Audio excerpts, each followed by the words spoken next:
Hi hello அனைவருக்கும் வணக்கம். நான் உங்கள் ராமச்சந்திரன். இது உங்கள் ராம் அகாடமி. நண்பர்களே, நம்ம பாருங்க, பிஓ எக்ஸாமுக்கான அந்த சைக்காலஜிஸ்ட் தான் நம்ம வந்து பார்த்துட்டு இருக்கோம். அதில் 4வது யூனிட் நம்ம வந்து பார்த்துட்டு இருக்கோம், லேர்னிங் கற்றல் அப்படின்றத பார்க்குறோம். இதில் 6வது கொஸ்டின் தான், 6th கொஸ்டின் தான் இன்னைக்கு நம்ம வந்து பார்க்க போகிறோம். ஸோ அதுக்கு முன்னால் ஆனுவல் பிளானர் பற்றி ஒரு வீடியோ பார்த்துருந்தோம். அதில் பிஓ எக்ஸாம் பிஜிடிஆர்பி பற்றி எதுவுமே சொல்லப்படலை. ஸோ அதனால் ஆனுவல் பிளானர் ரிவைஸ்டு இதெல்லாம் வந்து வரதுக்கான வாய்ப்புகள் இருக்குது. அதை நம்ம பார்ப்போம். ஆனால் நம்ம எப்பவும் போயிட்டு இருக்கிற போல நம்ம வந்து அப்படியே ஸ்லோவாக போயிட்டு இருப்போம்.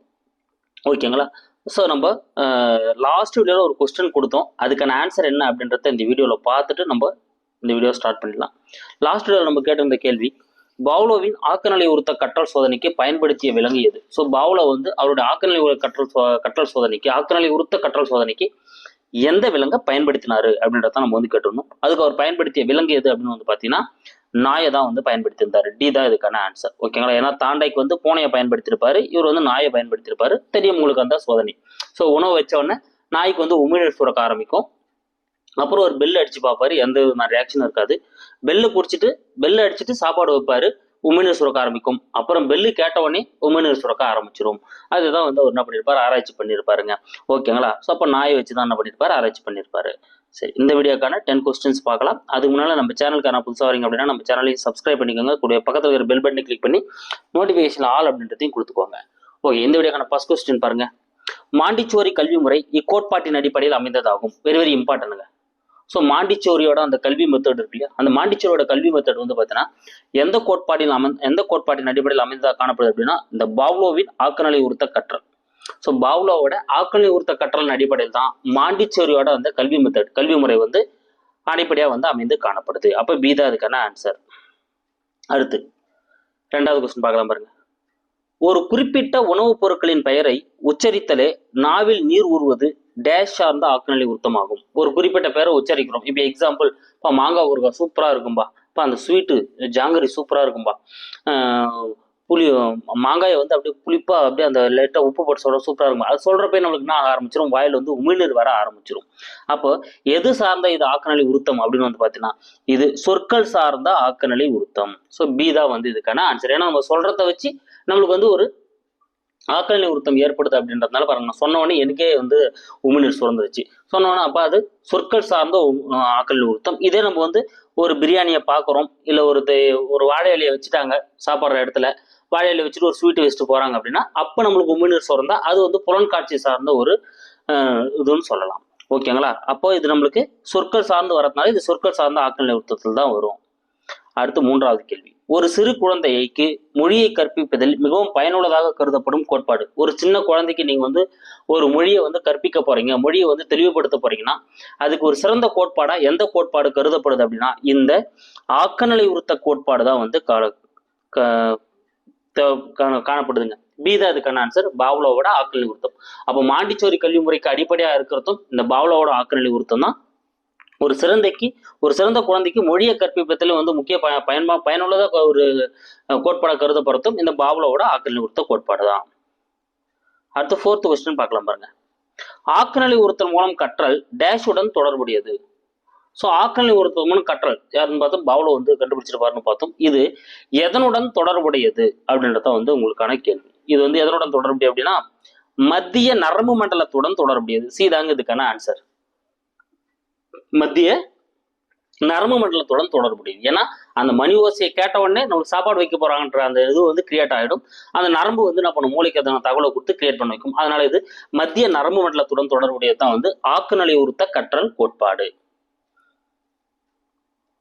அடுத்து ஆக்கநிலை உறுத்தம் விதிகளுடன் தொடர்பற்றது எது? ஸோ நம்ம எப்படி வந்து நம்ம முயன்ற தவறை கற்றலுக்கு 3 விதிகள் தாண்டை கொடுத்துருக்காருன்னு பார்த்தோமோ அதே போல ஆக்கநிலை உறுத்தத்தில் வந்து பார்த்தீங்கன்னா ஒரு 5 விதமான விதிகள் வந்து கொடுக்கப்பட்டிருக்கும். அதுல எது வருன்றது வராதுன்றத பார்க்கலாம் பாருங்க. உருவாதல் விதி, ஆமாங்க, உருவாதல் விதி வந்து சொல்லப்பட்டிருக்கும்.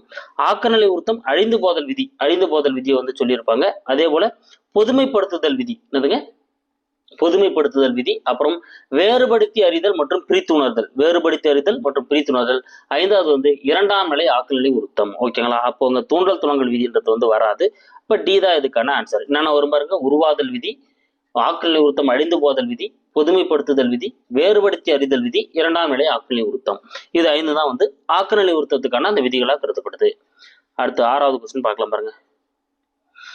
ஒரு நாய் இருவேறுபட்ட ஒலிகளுக்கு எதிர்வினை ஆற்ற இயலாமல் குழப்பம் அடைந்து உமிழ்நீர் சுரத்திற்கு பதிலாக குறைக்க தொடங்குவது.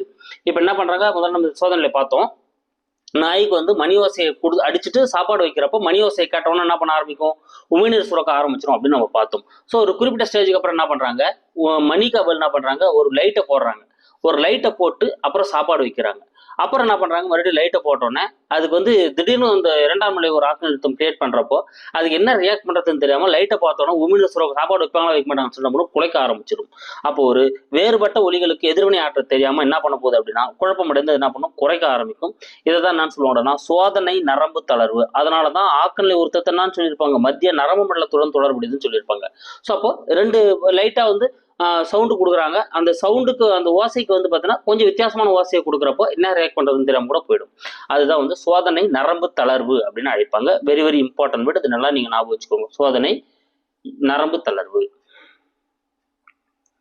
அடுத்து, இரண்டாம் நிலை ஆக்குநிலை உறுத்தத்தை விட முதல் நிலை ஆக்குநிலை உறுத்தம் டேஷ். ஸோ இரண்டாம் நிலை ஆக்கல் நிறுத்தம், முதல்நிலை ஆக்கல் நிறுத்தம்ன்றது என்னன்னா அந்த நாய்க்கு மணி பெல் அடிச்சுட்டு சாப்பாடு வைக்கிறது முதல்நிலை ஆக்கல் நிறுத்தம். அப்போ பெல் அடிச்சதை கேட்டவொன்னே என்ன பண்ணிடும், உமிழ்நீர் சுதந்திரம். இரண்டாம் நிலை ஆக்கல் நிறுத்தம்ன்றது என்ன பண்றாங்க, பெல்லுக்கு அவள் லைட்டை யூஸ் பண்றாங்க, அது இரண்டாம் நிலை ஆக்கல் நிறுத்தம். அப்புறம் லைட்டை போட்டு பெல் அடிச்சுட்டு சாப்பாடு கொடுத்து பார்க்குறாங்க. அப்புறம் லைட்டு போட்டவொடனே உமிழ்நீர் சுரக்க ஆரம்பிச்சிடும்.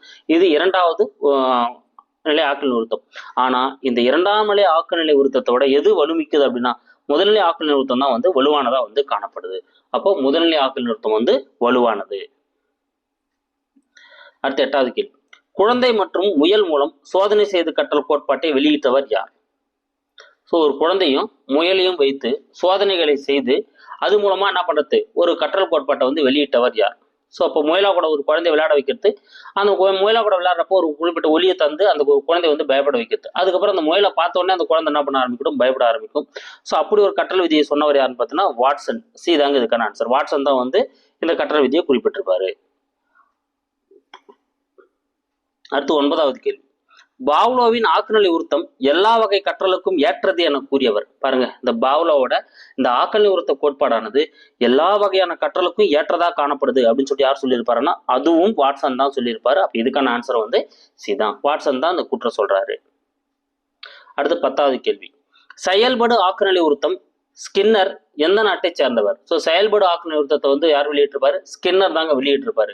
அது வந்து அவர் வந்து எந்த நாட்டை சேர்ந்தவர் அப்படின்றத உங்களுக்கான கேள்வி. இதுக்கான ஆன்சர் என்னன்னு பார்த்தீங்கன்னா அவர் வந்து அமெரிக்க நாட்டை சேர்ந்தவர். ஏதா இதுக்கான ஆன்சர். அவர் வந்து எந்த நாட்டை சேர்ந்தவருங்க, அமெரிக்க உளவியல் அறிஞர்.